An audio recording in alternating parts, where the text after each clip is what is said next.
Chat, the F1 season after some 40 days is already rapidly approaching us, and with the preseason test just a week away, you already know what it's time for. Prediction season is everyone's favorite since it's the time where all of us can gather around and say our terrible takes for the season. Very rarely are our predictions right since it's F1, it's always unpredictable. So instead of me sitting here and sharing my predictions, don't worry, I'll do it later in February or later this month. I went to you. A couple of days ago, I sent out a community post begging on all fours to ask what your predictions are for the season. There was no filter on this one, so these will range from either serious predictions that had some thought, or in the case of some other people, predicting I come out the closet. Obviously, this video is me reacting to them, so let's get straight into it, I say. Go join the Discord to lose brain cells and subscribe if you're new, because daddy will be sad if you don't. So enough yapping, and let's get to quacking. See those clouds up in the corner?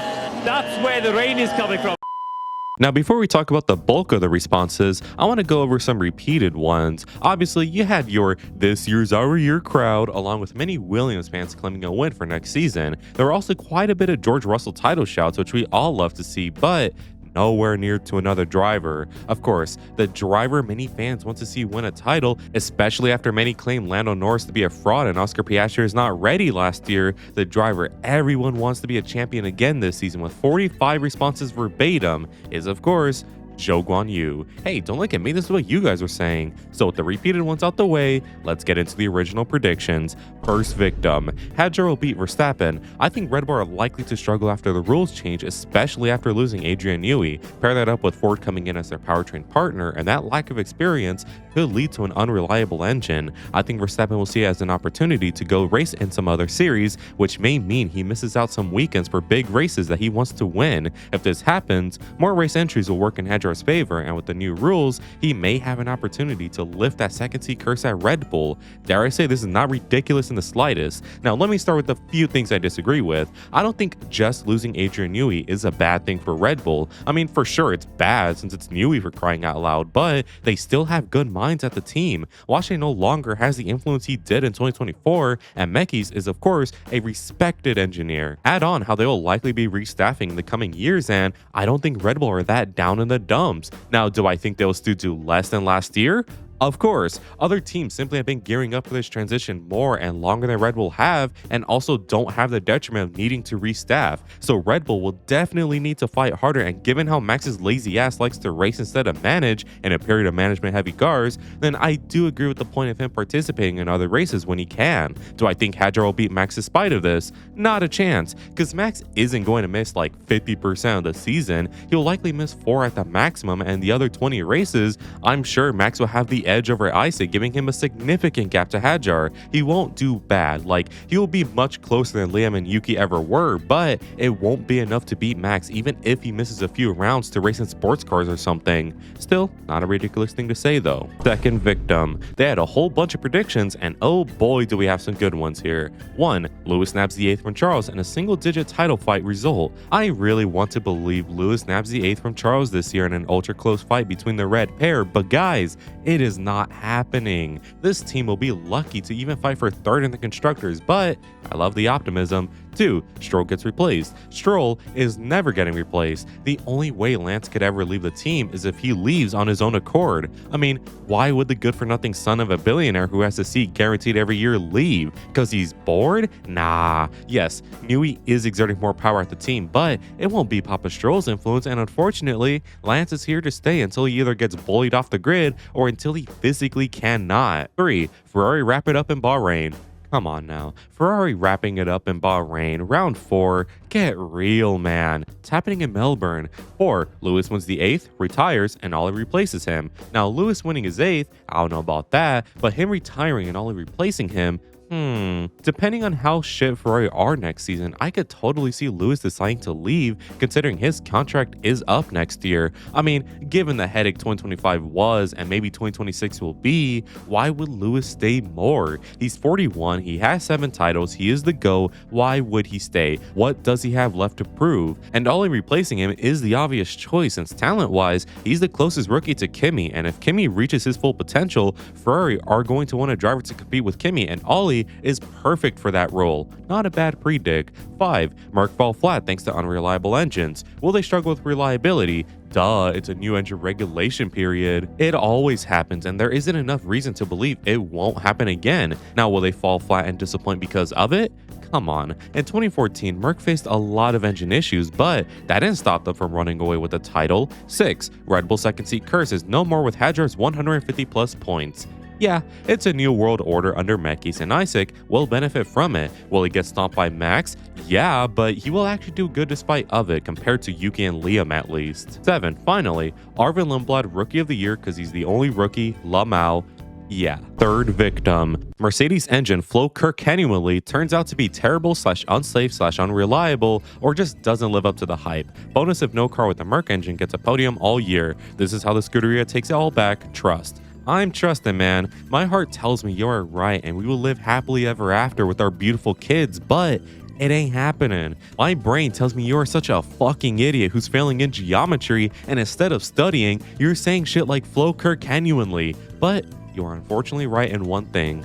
Mark will be unreliable just as all the other teams will be next year, so you gotta take what you can get. 4th victim. I don't know if it's my pessimistic side talking, but I can't shake the feeling that Arvid will have a bad / unremarkable rookie season in the V-Carb. I have to unfortunately agree with you. In theory, Arvid will do good, and in practice, it will be the same, but I agree in the sense of it will be bad because he is going to make a ton of mistakes. When he is not crashing or spinning, the guy will score points and make some nice overtakes, but it's when he is not crashing. Arvid, in my eyes, is the more early promotion that Kimi ever was. The only thing going in Arvid's favor is that he won't have the pressure of being at Mercedes, but that will not stop the mistakes from flowing in. He really should have been given an extra year in F2 so he could clean up his game, but all we can hope for now is that Mekis puts his trust in Arvid and can adapt relatively well to the new regs.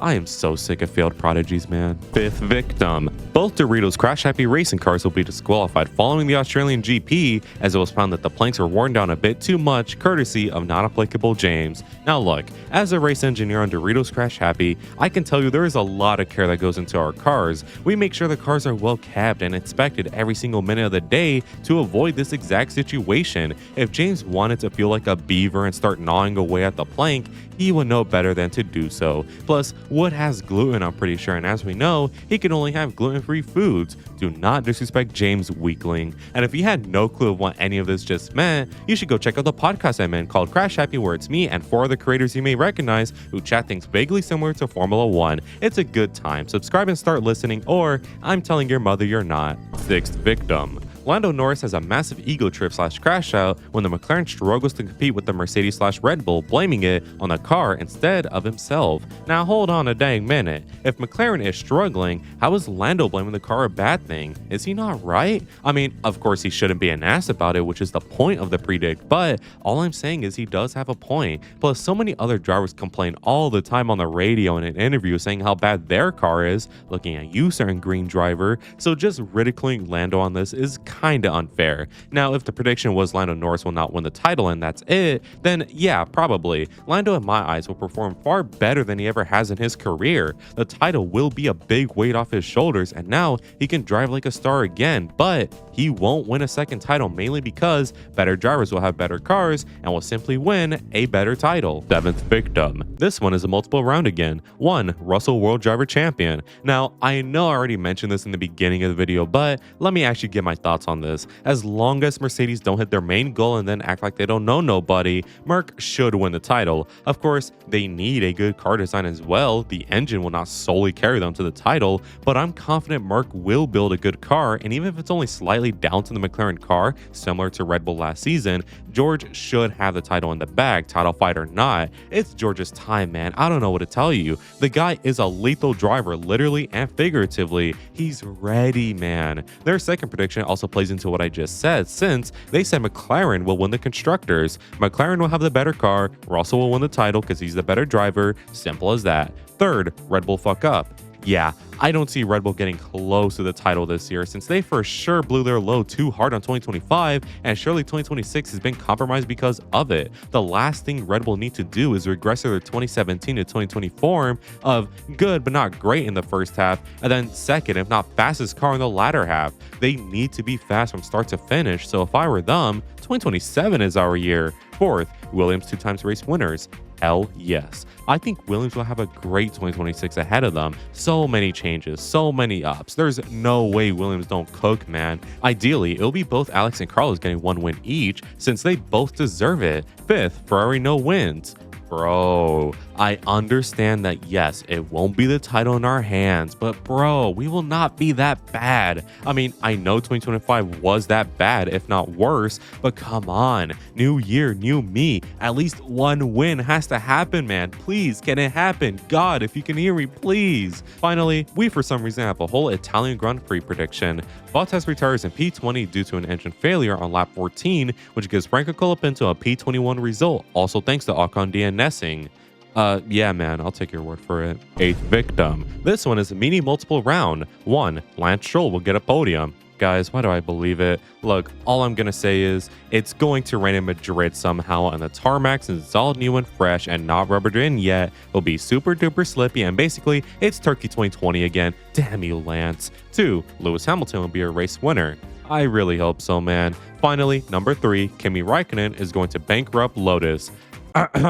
Who is this driver that nearly bankrupted Lotus? This is Kimi Räikkönen, and he got $50,000 for every point scored. This is because Lotus thought they were ass when they were actually good. Kimi scored about 380 points and earned around $19.5 million.